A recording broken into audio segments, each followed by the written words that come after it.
Hi everyone, it's Roger here from What's On at DisneyPlus.com. A quick news update for you guys on how Disney's distribution system is kind of helping piracy but also impacting on shows' future. But before we go any further, make sure you do hit that subscribe button to keep up with the latest Disney Plus news. So this past weekend, the finale of The Ghost and Molly McGee was released on the Disney Channel. Now this show has been running for 2 seasons and they decided that they were going to come to an end. It actually got decided a while ago, but Disney decided that they were going to give the creators chance to kind of end the story. So it ended quite nicely with kind of the ghost basically jumping into a soul of a person and getting on to live their life. So I mean, that's a great way, and the fact that they were able to finish off the story is fantastic. So that's pretty cool. But the show obviously coming to an end after 2 seasons. Not good news for the fans, but kind of got a little bit of an interesting update because one of the co-creators, Bill Motz, has been on social media over the last few days talking about a whole host of different issues and stuff with regards to the future of the show and how it all came about.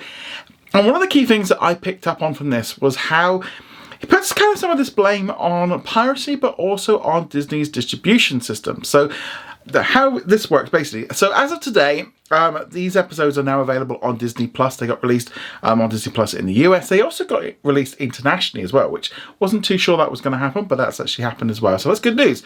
However, the show came out on Saturday, so it's been 5 days, and therefore that leaves things way open for piracy. So by the time the show actually then drops onto Disney Plus, the number of people that are watching it is reduced because people have jumped on and watched pirated copies of it.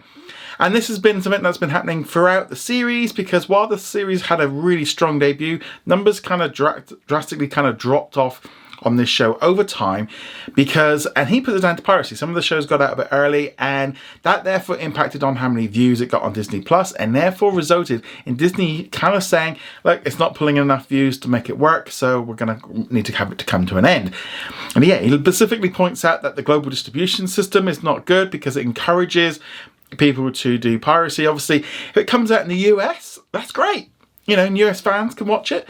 But if you're in the rest of the world and it's not going to be coming out till who knows when, because they don't really tell us when things are coming out, it leads to fans then going on and finding other ways of watching it. So when it does officially drop, the viewing figures are so much lower because that's happened. And I do definitely feel that this is something that Disney needs to look at in general. And, you know, they do it for the major shows. You know, today we had a new episode of Pary Jackson drop around the world. You knew we get it with the Marvel shows. But with the Disney branded television and along with the ABC and the FX shows and National Geographic, things are always a little bit hit and miss. Shows don't drop when they drop in some countries. It's all over the place. Sometimes it's down to dubbing and subtitles and things like that. But a lot of these shows have to be submitted in advance to kind of get around that. But Disney's distribution globally is a bit messy. They do not have a single rollout for most shows, especially if it comes from the television network. And yeah, I think this is definitely impacting it. And the fact that the co-creator of the show literally called out on Disney that things need to change because it's affecting the future of these shows. You know, is that thing not necessarily pointing the finger at people that have watched it through other methods because he said he understands that. But yeah, I think overall this is just this kind of continued trend of, we've seen it with so many other shows where, you know, like just today, for example, here in the UK, we got The Artful Dodger, a show that got released in Europe today, but it was released around the world in November. So instantly now, the interest in the show is much lower because there's no buzz around the show like there was in November when it came out.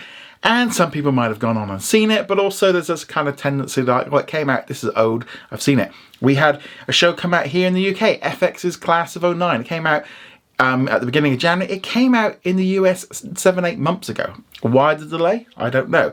There's lots of other things from National Geographic. You know, things like the new upcoming Genius series is going to be put on National Geographic Linear in this country, in the UK. It's going to be on National Geographic and Hulu and Disney Plus in the US. But here in the UK, go into the National Geographic channel. Can't watch it. You know, if you haven't got Sky or Virgin, you can't watch it. And these are just like things of, they need to start thinking, you know, when Disney was new and Disney Plus was new, you kind of gave them a pass. I did, you know, that kind of thing of like, oh, contracts have to renew, you know, they have to work them out. But we're here 4 or 5 years later and we're still having some of the same problems. These titles should be globally released at the same time, everywhere. And that should be the kind of the standard. They do it for their big shows, but everything else, and then they turn around and go, well, why are these shows not working? Well, because the international audience hasn't even had the chance to see them, or again, the viewing figures are lower internationally because of it. I know, for example, The Mandalorian, this is that Disney Plus had only launched in a few countries, and so most people around the world, it was really pirated. I mean, Marvel and Star Wars shows are already one of the most pirated shows anyway, so it doesn't necessarily come into that, but most people, if they can watch it at the same time and legally, will do so. But yeah, this is definitely a problem, but the fact that one of the co-creators of one of the Disney shows kind of essentially said, piracy and global distribution is a key thing of an element of why the show ended up being cancelled. But we're probably going to see more of this, but hopefully Disney can kind of look at this and try and work some stuff out better. I'm hoping with less releases, if they're putting out a lot less stuff, they can kind of get their global releases organized a little bit more, and get these things out there. It's just extremely annoying. There was a new show, like I said, there's so many examples from Disney of shows that have come out and they're out later in different countries. But also the worst ones are when they've come out in the US, been running for a couple of weeks, the viewing figures are so low it's cancelled, and we haven't even got it yet. Some of the shows have not even been released, or when they do, they go, well, the viewing numbers weren't very high. Like, well, yeah, you cancelled it before we even got it, so anyone's not going to check it out. But yeah, just interesting, I thought that this was brought up, but let us know your thoughts on this. Do you think piracy and also global distribution do impact on the success of some shows? Love to hear your thoughts on this in the comments below. Remember to go check us out over at whatsondisneyplus.com. Like, follow, and subscribe, and I shall see you guys soon. Laters.